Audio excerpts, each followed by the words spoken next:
2017 mercifully brought the end of the John Fox and Dowell Loggins reign of terror in Chicago. It got so bad to the point in that season that I just didn't want to be a part of it anymore. You knew it was over, and it was time for a massive change in so many things that this organization was doing. It was bad enough wasting all those years with the Jay Cutler experience. The John Fox experience was even more disastrous. Because at least with Jay Cutler at some point in time, you had a winning season and a playoff appearance in there. John Fox is a perfect example of, while a big name in theory, sometimes you have to understand that guys come available on the marketplace for a reason. And guys that have taken two different teams to the Super Bowl but haven't been able to win the big game don't come available. And when they do, again, maybe there's a reason. And that reason is that the game has passed them by. That reason is their style no longer fits the modern NFL. So it was so exciting yet frustrating when John Fox was finally fired, because it was 3 years of my life that I will never ever fucking get back. But if this is the beginning of the payoff for those years that were wasted, then I'm fine with that. Because the Chicago Bears finally went in a direction that they should have. I give Ryan Pace a ton of credit this year. To go out there and go to the Andy Reid coaching tree, which actually produces quality head coaches throughout the league, and bring in a guy like Matt Nagy, was nice work. The team needed an offensive-minded head coach, clearly because of the investment they put in Mitchell Trubisky, their number 2 overall pick in that 2017 draft. Ultimately, you had to do everything you can to make sure that this kid was going to be a success. Because if he didn't, then you were going to rue that decision. It was going to have negative impacts on this organization for years to come.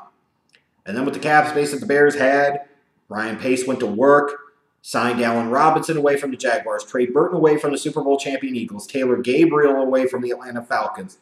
Not only did you need to help the young quarterback in terms of the coaching and the offensive system and the play calling, you needed some better Jimmies and Joes to better execute those X's and O's, and the Bears most certainly brought them in. But even with all of that, as you're looking at the Bears, you're like, okay, maybe they could be a playoff team. Maybe they could be, or maybe they'll be a year away, but they'll be improved, they'll be better. And if you see progression out of Trubisky, that'll be what matters most. Then the Bears went out there and Ryan Pace swung for the fences, trading away their 2019 and 2020 first-round picks to be able to get Khalil motherfucking Mack. I still can't believe that Khalil Mack is a Chicago Bear. Khalil Mack, for Christ's sakes, is a Chicago Bear!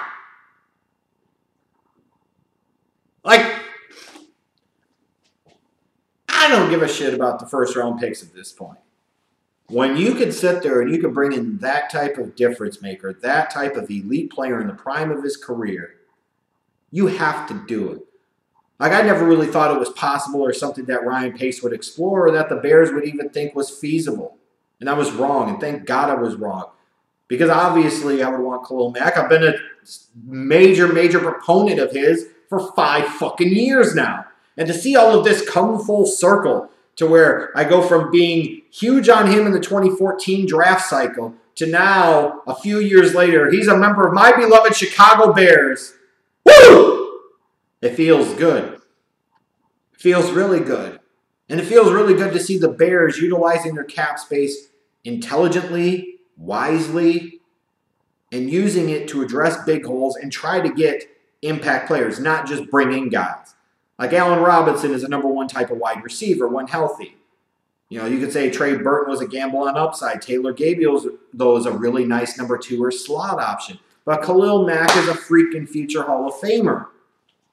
And to be able to get a guy like that, hell yeah, you give up 2 first-round picks for that every fucking time. And if you don't, you're a moron. So once that deal went down, to me, the sky was the limit for this Bears team in 2018. Because that let me know that they were in, that they believed, and that they felt like they could do big things this year. And they did do big things this year. As painful as that playoff loss was to Philadelphia, this Bears team that has sucked for so many years, the Mark Trestmans, the John Foxes, they won 12 fucking games. 12 games. This team went 12-4. Got a home playoff game. Won the division. With all the attention being paid to Minnesota and bringing in Kirk Cousins. And all the attention that's always paid to Aaron Rodgers and the Green Bay Packers. It was the Chicago Bears that did it.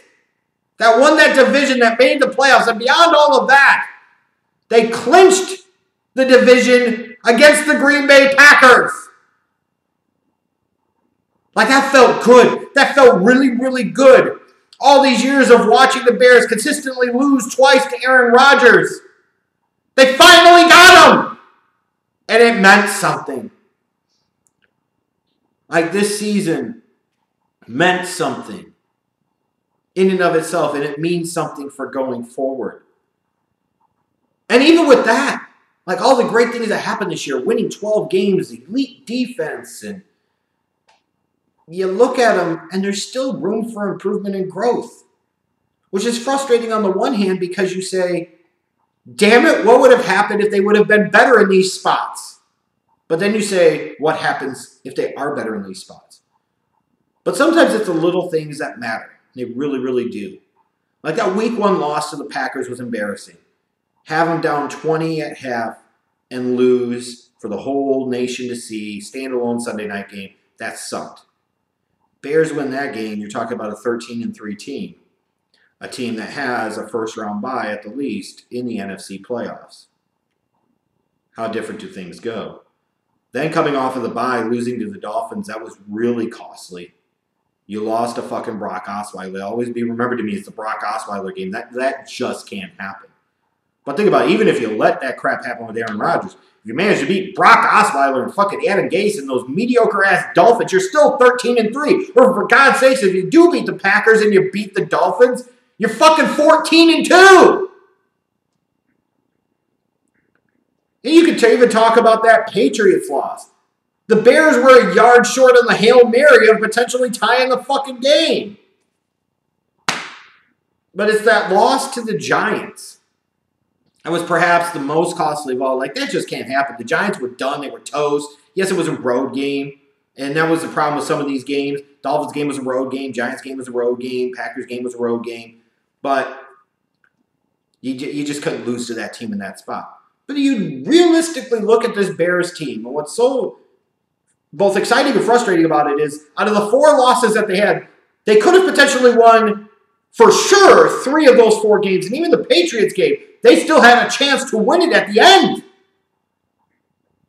For crying out loud. There were no blowout losses. There were no embarrassing performances. You could say, well, losing to the Dolphins and the Giants is embarrassing. No, those are bad losses. It wouldn't be embarrassing because they were still in positions to win those games. They just failed to do so. How differently this season could have turned if they'd even won 1 or 2 of those games. How differently this season would have turned if they would have bothered addressing that kicking position. You knew Cody Parkey stunk, gave him a bunch of money for no real reason, and then just stubbornly dug in.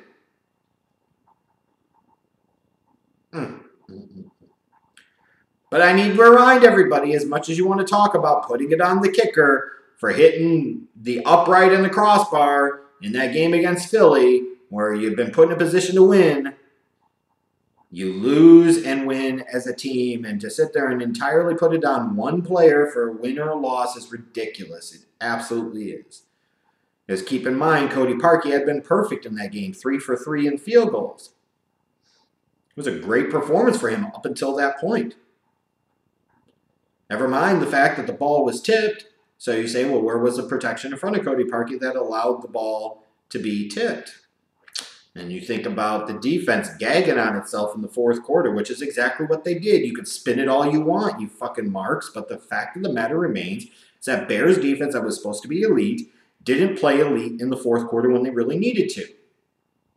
They won the turnover battle, made Foles look kind of shitty in the first half, and still found a way to lose this game. You know, you could look at so many things. You can't just blame it on one person, but, you know, it's still frustrating. It still hurts, that's for sure. Defensively, they did, throughout the season, play at the elite level they should have. They were number 1 against the run. Khalil Mack was everything you could ask for when you make a big deal like that. Eddie Jackson had that great all-pro level season, and he most certainly was. He was such a stud this year. It was so frustrating to see that he was suited up in that wild card game, and you don't play him. Matt Nagy did some really good things this year, and people get caught up sometimes with all the fancy schmancy bullshit.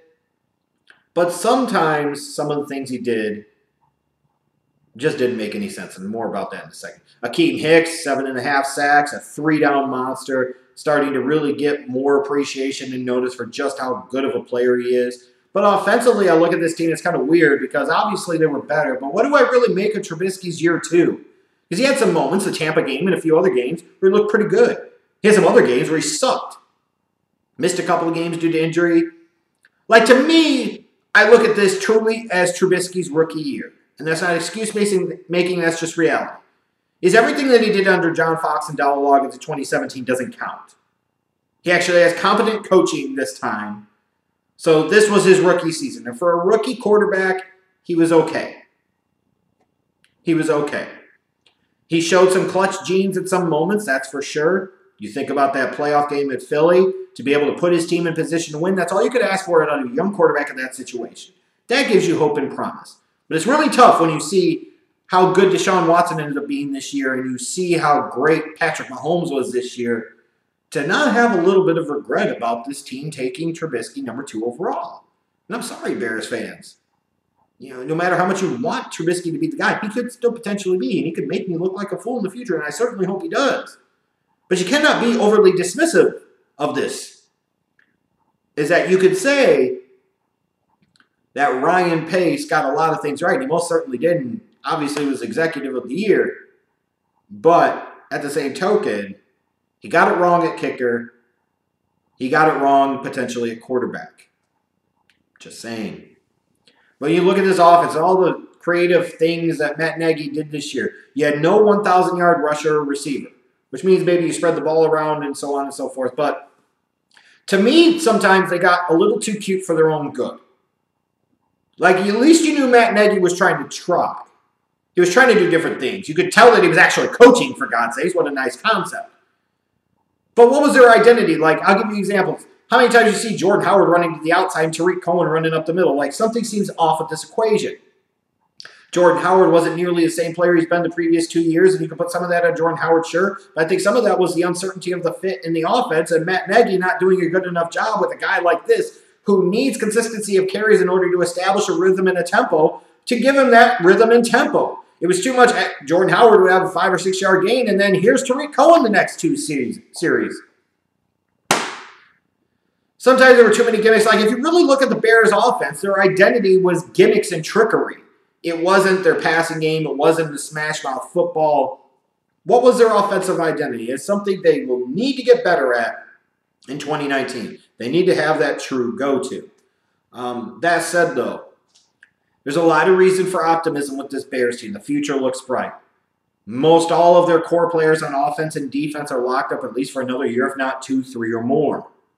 You look at their offseason in terms of the salary cap. They don't have a ton of cap space, about $7.5 million or so right now. But who do you really have to worry about them re-signing? They've already re-signed Bobby Massey. You might have to make decisions on guys like Adrian Amos and Bryce Callahan. But at this point in time, if you lost one or both of those guys, it's not the end of the world for this defense. They've got the true studs already in the fold. Most everybody else outside of Megapunt, Pat O'Donnell, are role players that you would like to keep. But if you don't, you don't. You've got some ability to create a little bit of salary cap space by cutting Deion Sims, perhaps cutting Sam Acho, reworking Kyle Long's contract, or potentially cutting him. So even with the limited cap space, you wonder if the Bears are going to find a way to piece it together and make a big splashy move again. Perhaps they could. This 2018 draft class, though, was pretty good, with even more possibility for future returns. It was so frustrating, all the crap with Roquan Smith and his contract. It was so stupid. But once Roquan got in the fold, he was really good and makes you confident that he's going to be a future stud for this Bears defense for several years to come. James Daniels played the majority of the season at guard. He's got upside. Anthony Miller, wide receiver 1. If he was deployed more consistently, might be actually wide receiver 1. Bilal Nichols in the 5th round out of Delaware was a revelation. I mean, this is another good draft class for Ryan Pace and this Bears organization. And you look at this team without a ton of huge needs outside of perhaps kicker, and you say that this team could be right back in the fold again next year. And in theory, yes, they could be mirroring the Rams, whereas last year the Rams made the playoffs, had a disappointing home playoff loss. This year they made it to the Super Bowl. The Bears could be on that type of trajectory as well. But you just can't hang your hat on that because you don't know. Like in theory, yes, the Bears could be that. But you could have a couple of guys get hurt. You could have a couple of other teams get better. And all of a sudden, the Bears are sitting there wondering if they'll even make the playoffs. You've lost your defensive coordinator the past several years in Vic Fangio. You know, Chuck Pagano is potentially a good fit, but you don't know. Like, he doesn't have to worry about coaching the whole team, just his defense. So that gives me hope, and there's promise there. But again, you just don't know. You can think you know, but you don't know. So there's a very big part of me that wants to spend this entire offseason talking shit about this Bears team being Super Bowl 54 champions. But the reality is they don't have much in the way of draft picks, as they don't have a first-round pick because of the Clomac trade, the second-round pick because of the Anthony Miller trade in last year's draft. They don't have a ton of cap space, so if they're going to make a big move, they've got to get creative. You've lost your defensive coordinator that helped spearhead this elite defense. You know, you still don't know what they have in terms of kicker. You know Cody Parkey will be gone. You would hope. But who do you bring in? And there's no guarantee that that guy is going to be any better. You know, at this point, I know the 49ers might cockblock and put the franchise tag on Robbie Gould, and I wouldn't be that surprised if they did, and it'd probably be the smart thing to do. But for the love of God, I most certainly hope that they don't. Because if there is one move, and there is one move that the Bears can make in this offseason, it is to bring Robbie Gould back home where the fuck he belongs. If that means you can't re-sign Adrian Amos, oh well, too bad, so sad. You can find other role-playing strong safeties out there in the draft and free agency. It means you don't bring back a very good but injury-prone Bryce Callahan. So fucking what? You can find other guys like him. Clearly, kicker is the need. While it is safe to say that there are other places this Bears team can improve. You know, they were in the Kareem Hunt sweepstakes, it feels like. They might be looking for a long-term replacement for Jordan Howard. You know, they could use some more help still on the interior of that offensive line, a long-term replacement for Kyle Long, perhaps. They could use some more depth in the secondary. Like, there are other needs there, potentially a safety to replace Adrian Amos, but the simple fact of the matter is that their single biggest need is kicker. You get a better kicker, you might win 13, 14 games next year. You get some development out of Trubisky. This team can go all the way. But nothing is promised and nothing is guaranteed. I'll keep my hopes up. But you just never know, Bears fans. So don't put the cart before the horse too much.